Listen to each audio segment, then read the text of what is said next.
I didn't see that coming. No. Phil Pito along with Wally Zerbiak from our Delta MSG studios. Series tied at 1. Knicks were up 91-79 after 3 quarters of play, and they just were completely outplayed in the fourth quarter. I can't remember the last time we've seen that when it's mattered, when it's really mattered. Knicks were really outplayed there with the game on the line. Everything that could have gone wrong went wrong, starting with the bench play to start the fourth quarter. The momentum was seized by Kuminga and the Atlanta Hawks. And then once the starters came back in, you would think the starters have had the advantage the whole entire series. But too much Jalen Brunson dribbling. There was Josh Hart, Jalen Brunson pick and roll the whole entire fourth quarter. I don't know why there wasn't more Karl Anthony Towns, Jalen Brunson pick and roll in the fourth quarter. There was one play of that, and Jalen got a pretty good look that went in and out, but at least it was a little more of a rhythm shot and not as much of a one-on-one or one-on-five. It looked like the whole entire fourth quarter for the Knicks. So they got to figure out a lot from this loss, because the Atlanta Hawks completely stole that game. And in a 7-game series, when you steal a game like this that you should not have won, and the Hawks should not have won this game, sometimes that can really bode big in a 7-game series. It seemed like the Hawks, well, they were just hanging around. Yep. Hanging around. Yep. Knicks up 8, Knicks up 12, Knicks were never really able to extend it to a huge lead. Right. Hawks are hanging around. They outscored the Knicks in the fourth quarter 28-15. Yep. And the Knicks, Wally, shooting in the fourth quarter 5 out of 22. Yep. Was that poor shot selection or really good defense? It's a combination of both, but at the same time, the Knicks haven't had problems scoring on the Hawks this whole entire series. It was just a problem with the offense completely going stagnant. Walking the ball up the floor, the pressure really got to Jalen Brunson. He had a guy defending him on the other side of half court. Josh Hart's pick and rolls were way too far out. You're not going to do anything when you set a screen at half court. The defense is going to switch it or go under it. That's just basketball 101. So the Knicks have to figure out a way to kind of get their offense more pressure, at a closer amount to the basket. I mean, it's just too far out where the Knicks are being forced to start their offense, and as a result, the offense had no flow, no rhythm. Nobody got any good touches, and they were working against the shot clock the whole fourth quarter. All right, well, let's bring in Alan Hahn. He's across the street in MSG. Alan, your reaction to what just transpired? Well, the building is stunned. Usually when the game ends, the place empties out pretty quick. There's still people just standing, all looking around like, did that just happen?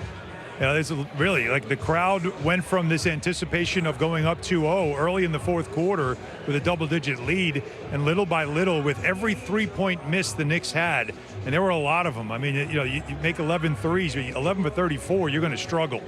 And the free throw misses, the groans in this building on the free throw misses. Anunoby missed 2 late in the fourth quarter. Those were key, obviously, when you consider the final score. 10 free throw misses, struggling with your three-point shooting. And then the defense got way too loose late in the game. That's the recipe for a meltdown, and that's what we saw here on the Garden floor.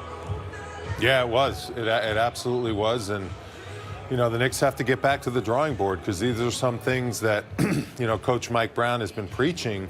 We got to be a little bit more aggressive offensively, push the ball up the floor. We can't just stand around and watch Jalen Brunson and expect him to bail us out every single game. And Jalen Brunson has to do more to get that ball popping a little bit more in the fourth quarter. And conversely, like, nobody can stop C.J. McCollum on the Knicks right now. This guy has come into Madison Square Garden and completely dominated in 2 games. The Knicks have no answer for him defensively, and that's a real problem, because he just took over the game in the fourth. I thought McCollum went after Brunson a lot, trying to seek out that matchup. They spread out the floor, and he was taking him one-on-one. It was a lot of back and forth. There was a lot of trash talk between the two teams throughout the game. There were timeouts where even the bench guys were coming over to mid-court, and they were having words with guys who weren't even getting in the game. Were talking to each other, so you could tell there was an animosity building. But I just feel like this is one the Knicks kind of let get away, not even gave away, because they were in full control of this game. And you felt it early on, especially. But missing so many open looks. I thought their offense was generating good looks. They were not knocking them down. And I remember what Jalen Brunson told me after game 1. Remember, he started out red hot, and then he struggled with his shot the rest of the game. And he said, I've got to work on my mechanics. I got to get my mechanics right. Well, you can see in this game, the mechanics still aren't there, because shots he normally makes when he gets into the painted area, he was missing. A couple of threes that he missed as well, that he was trying to get momentum. So there's a lot of things there for the Knicks to look at on tape and say, was it really the Hawks defense, or did we give away a lot of good looks and free throws that we normally would have made? Brunson, your point, Allen, only 10 out of 26. Our New York State Lottery power player, C.J. McCollum. Remember, they got him in the trade for Trae Young. Yep. McCollum's had a really good run in the NBA. Didn't play a lot with the Wizards. He's had some injury woes, but Wally, he's 34 years old. He scored 32 points. Dominant performance. Just completely controlled the game in the fourth quarter. Did to the New York Knicks what Jalen Brunson normally does to opponents. He just did whatever he wanted. I think he got sparked by this little altercation with Alvarado. And as a result, the fire was lit, and the Knicks had no answer for him. One-on-one, he doesn't even see Jalen Brunson there. He blows by him, gets whatever shot he wants. This was a really tough shot. At some point, with OG Anunoby draped all over you, you make that go-ahead pull-up jumper falling out of bounds. When he took that, I didn't think he was making that one, but that just goes to show you what a shot maker he is. He is a shot maker. He's been that for his whole entire career. In Portland, he was alongside Damian Lillard. So the Knicks are going to have to figure out, if you want to play in tight games, you got to get the ball out of that guy's hands. You know, and Wally, you brought up something before that I think is also going to be talked about. I'm sure there'll be questions asked of Mike Brown as well, is some of the rotation decisions, some of the lineups that he had out there. There was a lot of bench minutes that in game one, the Knicks owned, that in game two, they did not.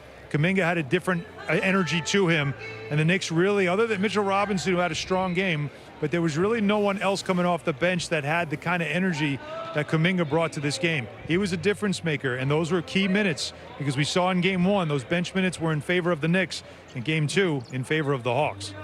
All right, Alan, we'll see you when you hop across the street here to join us on the set. And your point, Jonathan Kuminga had 19 points. Yeah. The Knicks bench, Mitchell Robinson minus 10, Deuce minus 4.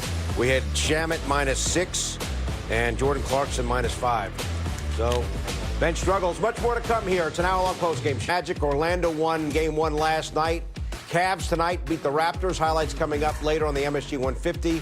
Knicks and the Hawks tied at 1, and the Celtics blew out the Sixers yesterday in game number 1. Knicks were rolling up until the final 12 minutes. They're up 91-79 after 3 quarters of play. They were dominating the inside.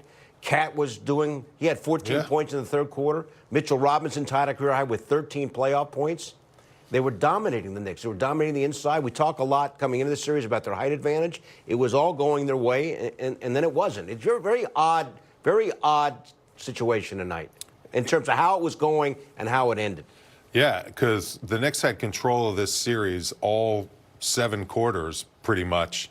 They just looked like they were tight, and everything was under control. But then in that fourth quarter, it started with the bench kind of gave up a little bit of momentum, and the Hawks saw some life. And then as a result, in the fourth quarter, you live with Jalen Brunson having the ball in his hands and making decisions the whole entire time. And McCollum was better. That's the bottom line. It comes down to, at the fourth quarter, the 2 best players on the team, they're going head-to-head. They're taking every shot down the stretch.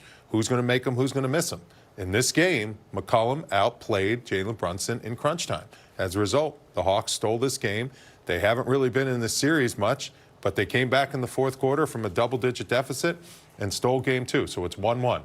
It's a long series, it looks like it's going to be now, but the Knicks definitely gave away an opportunity to go up 2-0. All right, let's take a look at the second half. Knicks won the third quarter by 5, but lost the fourth quarter by 3. Possession before to get Jalen that wide-open 3, but you kind of live with that miss by Mikal Bridges there. That was a pretty good look. Alan mentioned when he joined us, Knicks missed 10 free throws.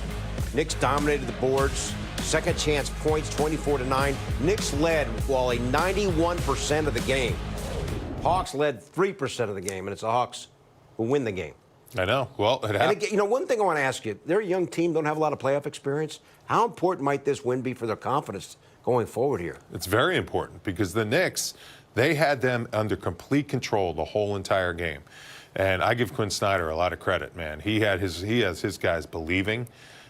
He saw the Knicks let their guard down in that fourth quarter just a little bit, and they jumped at it. I mean, this team just jumped at it like a bunch of raptors. They just went right after this game. C.J. McCollum has the experience. He's putting this team on his back. He's giving these young guys belief. With the way he's playing, it's a real problem for the Knicks in this series because the Knicks don't have an answer to slow him down. And once all these younger guys start to gain a little bit of confidence and we go down to Atlanta, the Knicks made it Made it tough on themselves by not taking care of business and going up 2-0 at home. Game 3 is Thursday in Atlanta. Here's some post-game comments now from Atlanta coach Quinn Snyder.